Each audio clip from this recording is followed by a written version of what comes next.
Gempa bumi dengan magnitudo 4,8 SR tersebut mengakibatkan 4 warga meninggal di Desa Trunyan, Kecamatan Kintamani, Bangli. Dari video yang diterima Tribun Bali memperlihatkan keadaan lokasi rumah-rumah warga yang tertimbun longsor akibat gempa. Kondisi rumah yang berada di dekat tebing itu pun rusak parah akibat tertimbun longsor. Awalnya ada 4 orang tertimbun longsor di dalam rumah.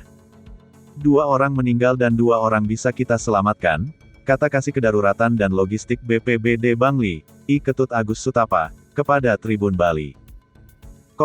Sabtu tanggal 16 Oktober tahun 2021. Diberitakan sebelumnya, ada 4 warga Desa Trunyan yang tertimbun tanah di dalam rumahnya hingga menyebabkan keempatnya meninggal dunia. Berdasarkan data terbaru dari BPBD Bangli dan Bali, dari 4 warga yang tertimbun, 2 warga meninggal dan 2 warga bisa diselamatkan. Kedua orang yang meninggal dunia sudah dievakuasi ke puskesmas, kata Agus Sutapa.